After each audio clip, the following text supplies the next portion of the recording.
credit quiz for you. Which hurts your credit score the most? A credit inquiry, a late payment on a credit card, or the balance you have on a credit card? Most people I talk to will say that credit inquiries have the biggest impact on your credit score. And I'm sorry to say, but that is the most misleading piece of information on the internet. If you're a first-time homebuyer, these 5 credit tips I'm going to share with you today could save you thousands of dollars at the closing table when you're buying a home. The next question, is 759 an excellent credit score? If you answered yes, don't click away, because these 5 tips could also save you thousands of dollars, because the mortgage industry has completely changed the way that they price loans based on credit score. And the difference between 759 and 780 is unbelievable. Hey, I'm Peter Lindquist. I'm a mortgage lender in Minnesota and have been for over 30 years. If you are looking to buy a home at any time in the future, subscribe to the channel.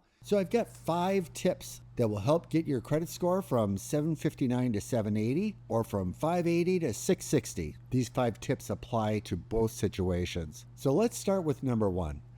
And that is, use credit resources that are available. You know, a lot of times your credit card company, or there's Credit Karma or Credit Sesame, these kind of places will give you credit information and they'll give you a credit score. I suggest using those places to give you an indication about whether your score is going up or going down. But understand this, it's not the same credit scores as what we use in the mortgage industry. To get a mortgage credit score, you really need to get it from a mortgage lender. So I have buyers who will tell me that my credit score is wrong because online they saw that their credit score was 661 and I'm telling them it's 600. But the reality is that they're just different scoring methodologies. Neither one is right or wrong, so using some sort of credit resource is really important. They send out alerts and tell you if your credit's been pulled or if there's a late payment, and that's my first tip. My second tip is going to surprise you. And again, it goes against everything that you'll read online, and that is,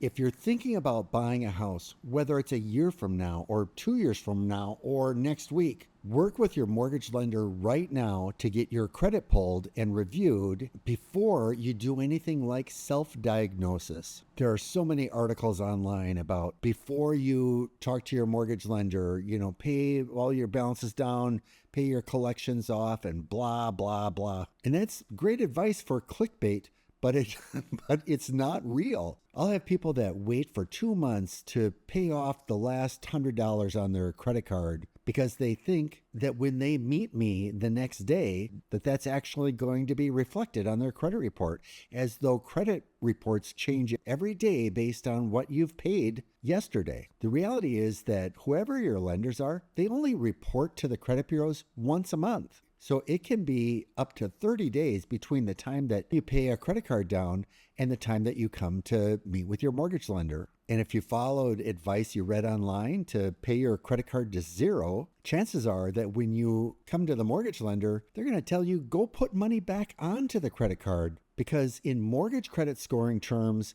having some balance is actually much better than having no balance in terms of how it impacts your credit score. So if you read online, pay it off, wait till it's paid to zero, and then go talk to your mortgage lender the next day, it's just categorically wrong. When I'm meeting with a borrower and I pull their credit and they're a year out, one of the things that we can do with all of that time is analyze and talk about a strategy. And that might include, hey, I've got a bad car and I'm going to have to trade it in, get a new car between now and then. How's that going to impact my credit? Those are the kinds of things that we can deal with if we've got some time. But if you wait until you've done all of those things, we can't undo the past.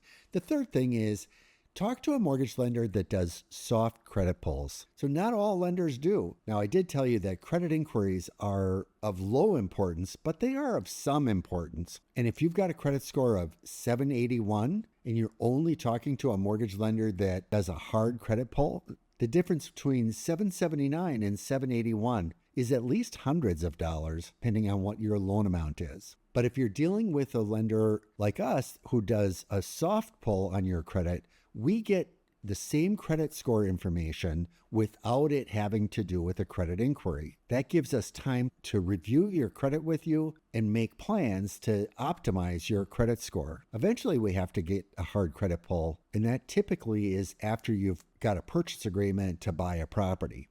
But in the initial stages, we're dealing with soft credit pulls so that it has no impact on your credit, but we can look at that together to decide on the best path forward for you. My fourth tip is don't go closing accounts before you talk to your mortgage lender. This happens so often, and it's so unfortunate because closing an account can have a negative impact.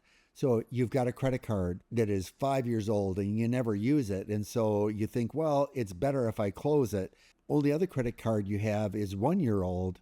So you go close the one that's 5 years old and keep the new one.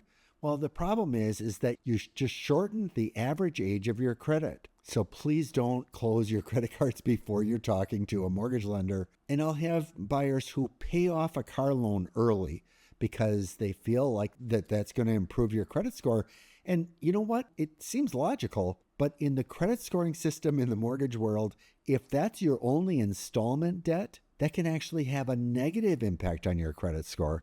And I've had situations where the only solution to improve a borrower's credit score is they had to go out and take out another car loan. So either way, taking actions with regards to your credit based on something that you read online might be good for getting a credit card. But when it comes to getting a mortgage, until you talk to your mortgage lender, the information you get online can actually just end up costing you a lot of money. All right, and then here's my fifth tip. If your credit score is below, let's say, 790, I'm going to suggest that you work with a lender who can offer you something called Rapid Rescore. So what Rapid Rescore does is that if we do a hard credit pull and your credit score is below the optimum possible, many mortgage programs will allow us to force a rescore with the credit bureaus after you take some action. So for example, it might be that a couple weeks ago you put $900 on a $1,000 credit limit credit card. And if you pay that off, your credit score goes up by 15 points. So if you're working with a lender who can do rapid rescore, if we can have you do that action, we can send proof of that to our credit agency, who will then force a new credit score. If I can save you hundreds, if not thousands of dollars by getting it above 781 because I do rapid rescore, I would say that that's probably worth it to you. Now, these 5 credit tips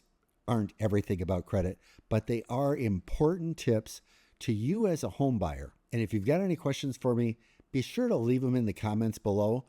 Thanks for taking the time to be with me today.